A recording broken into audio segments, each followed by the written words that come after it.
po'y manalangin. Praise God, hallelujah, purihin ka Panginoon, kapilain ang iyong pangalan, at tinataas ka namin sa umagang ito. Lord, salamat po Diyos sa iyong kabutihan sa amin, sa mga natanggap na ito Panginoon, patuloy ko namin tinataas ang kanilang mga buhay, nawa o God ay magamit sila sa iyong pugasan. Marami pong salamat sa kanilang pagtanggap na sila po ay magpabautismo at magpagamit po sa iyo, Ama. Salamat din po sa lugar na ito na amin pong gagamitin. Ingatan mo po kami sa bawat sulok nito, Panginoon. Patuloy ka pong magtalaga ng mga anghel. Salamat din sa tagapagsalita mo na gagamitin mo sa umagang ito. Pagpalain mo po siya. At ang pangalan mo lamang, Panginoong Isus, ang maitaas sa kanyang buhay. Purihin ka, O God, ang mga participant, Panginoon. Ingatan mo po sila at patuloy po sila pagharian ng iyong puso sa pangalan ni Jesus. Amen. Praise God. Pwede na po tayo po. Good morning po sa ating lahat. Masaya po ba kayo? Tingnan nga natin kung may ngiti sa labi ang bawat isa. Yes, totoo may ngiti sa labi dahil ang araw na ito ay isang masayang araw. Sabihin nga po natin, masaya. Masaya.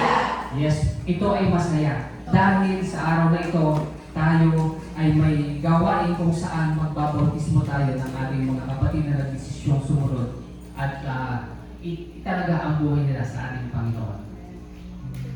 Sa umagang ito, napakahalaga ng pagtitipon ito. Gusto kong bigyan din sa ating lahat. Pero ito ay napakahalaga dahil ito tanda ng pagsunod natin sa ating Panginoong Jesus. Kung ano ang sinabi niya at kung ano ang sinasabi ng Biblia. No?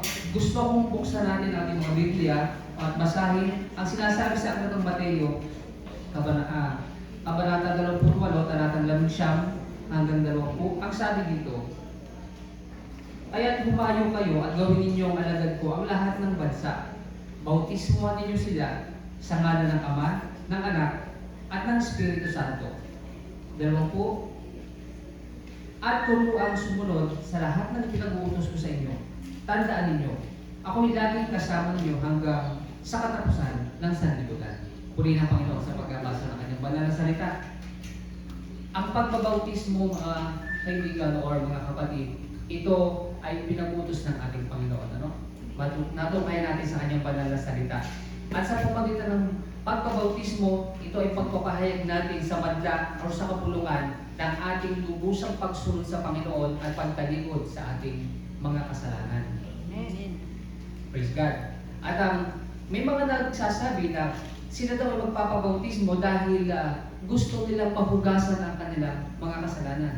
Ngunit ang pagbabautismo, binibigyan din ito na katotohanan na tayo ay nahugasan na ng dugo ng ating Panginoon sa ating mga kasalanan. Amen? Amen. At ang isa pang katotohanan, may nagsasabi, Pastor, gusto kong magpabautismo para ako maligtas. Pero ang katotohanan, tayo ligtas na sa kabutihan at grasya ng ating Panginoon. Amen? Amen.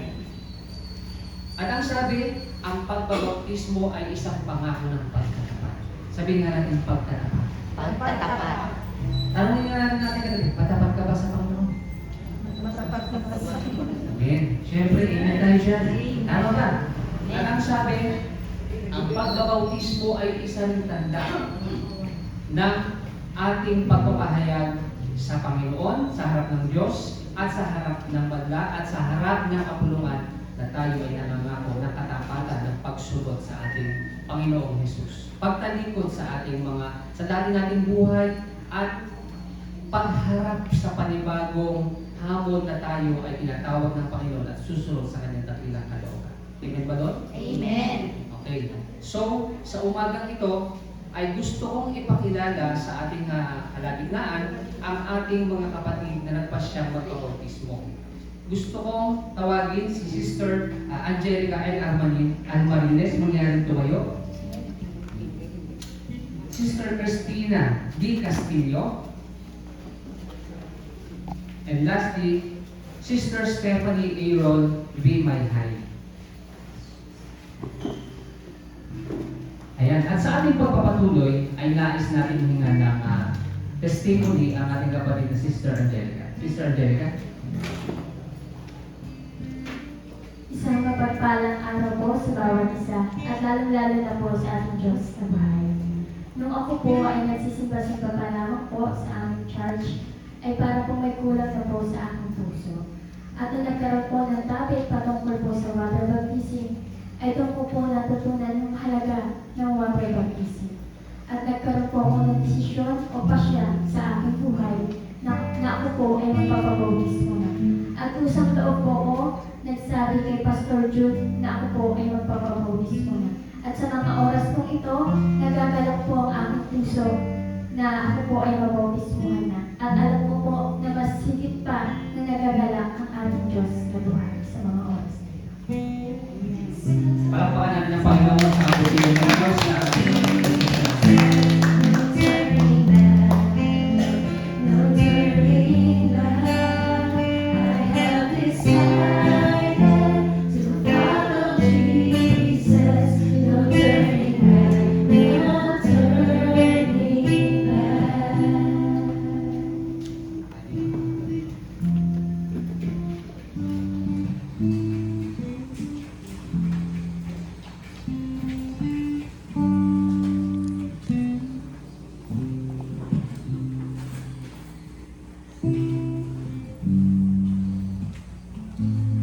Kapatid na Angelica, naranasan po ba bang ikaw ay magiging matapat na lingkod ng Panginoon? Ipinapahayag mo bang si Jesus ay anak ng Diyos ay iyong tagapagligtas at susundin mo sa iyong buhay? Naranasan mo bang magiging tapat na miyembro ng ating iglesia at sa ating kapulungan bilang tagasunod ng Panginoon sa tao at sa buong mundo? Tayo dito.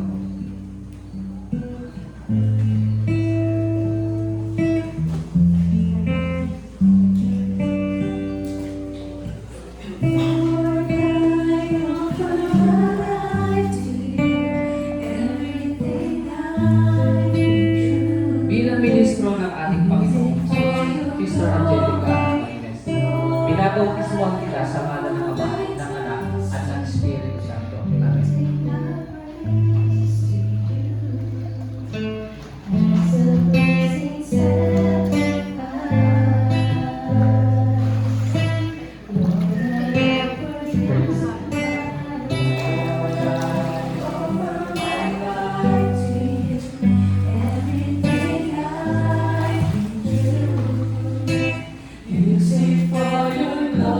Kapatid na Kristiyan, ikaw ba ay nangangako maging matapat na lingkod ng ating Panginoon? Ipinapahayag mo bang si Jesus ay anak ng Diyos ay tagapagligtas at susundin siya sa iyong buhay? Ipinapangako mo bang ikaw ay maging matapat na lingkod ng ating Panginoon at sa iglesia sa buong mundo?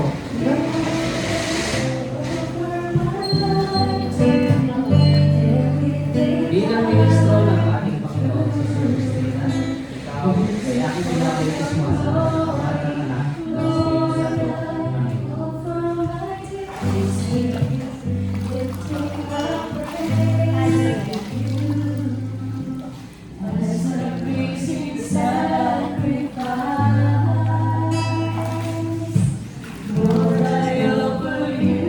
Kapatid na Stephanie, naranasan mo bang ikaw ay magiging matapakalingkod ng Panginoon sa ating kalantaan at sa buong mga pinili ng Panginoon? Ipinapahayag mo bang si Jesus ay anak ng Diyos ay tagapagligtas? Ipinapangako mo bang ikaw ay magiging matapat na lingkod ng Iglesia sa mga tao at sa buong mundo upang ipahayag ang ligtas?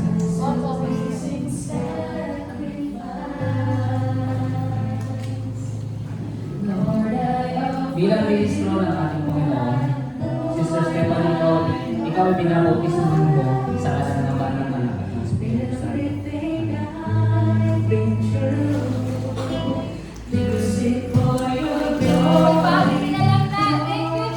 Thank you, Jesus.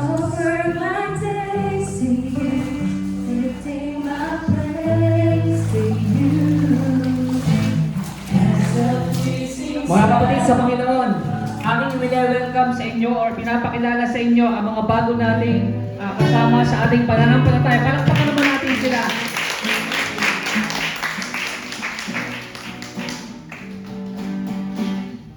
Ang ating pinagbibili sa bawat isa. Natulungan natin silang lumago sa pananampalataya sa pamamagitan ng ating pag-ibig at ang ating concern sa kanila upang sila matapat na sumunod sa ating Panginoon.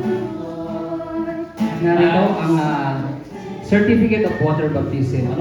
Babasahin ko ang citation. Church of the Foursquare Gospel in the Philippines, National Office, 1F Castillo Street, Project 4, Quezon City, Certificate of Water Baptism. This certificate serves to Sister Angelica L. Almarines, born on 21st of September 1999 in Nacarlan, and signed by yours truly, as well as Sister Theodora S. Maalala, signature of Church Secretary. Palakpak natin. Same citation po sa ating susunod certificate. This certificate of water baptism is served to Sister Cristina D. Castillo. And lastly, this certificate of water baptism is served to Sister Stephanie A. Roby May Hay. Palakpakan po natin.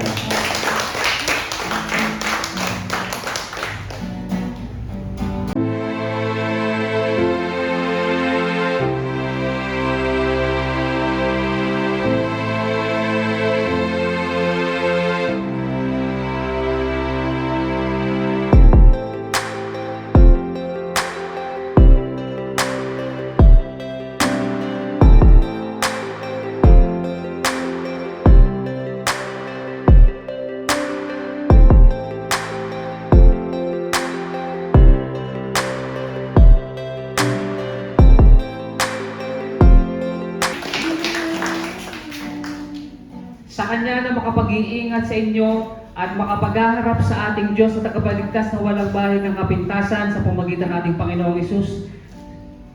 Mabalik sa Diyos ang pinakamataas na papuri, kapangyarihan at kaluwalhatian sa ngalan ni Hesus. Tayo manalangin mga kapatid. Purihin ka, dakilang Diyos sa oras na ito. Maraming salamat Panginoon sa mga kaluluwang nag-decide na tumanggap sa inyo Panginoon. Purihin at dakilahin ka sa kanilang mga buhay. Aming mga dalangin, patuloy kami maging instrumento ng kanilang paglago at matulungan namin sila ay lumakad sa inyong kahabagan at sa inyong pong kaluwalhatian. Lord God, we praise your name. Nawa po gamitin nyo rin sila mightily sa inyong ubasan at sila Panginoon ay patuloy na magpakita ng panibagong pamumuhay, panibagong ebidensya na sila ay mga bagong tao na sa harapan mo Panginoon. Luwalhatiin at dakilain ka Panginoon. Maraming salamat din po God dahil tunay ng kayo ang aming pinapupurihan, dinadakila sa umagang ito. At kami nga po, Panginoon, ay nagagalak dahil tunay nga kami, Panginoon, ay ginagamit mong instrumento ng kaligtasan at ng pagsunod sa ibang tao. At marami din po salamat, O God, sa katagumpayan na okasyong ito. At kami po, Panginoon, ay nagagalak at magse-celebrate at patuloy na luluwalhatiin ka. Ito po ang aming panalangin sa pangalan ng Ama, ng Anak, at ng Espiritu. Amen. Praise God.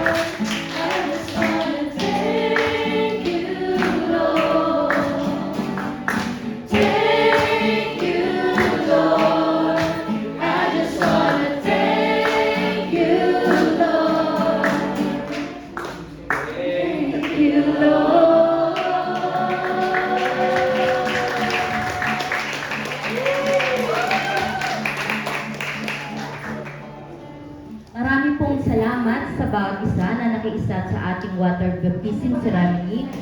Let's welcome our three na binaptize. Palakpakan po natin.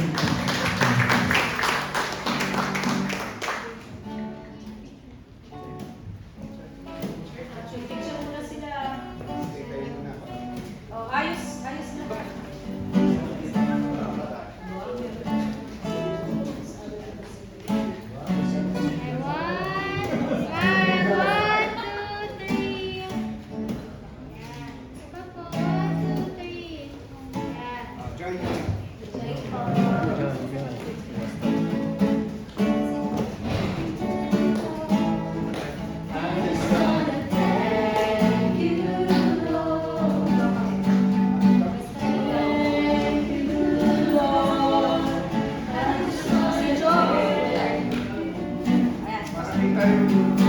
May time.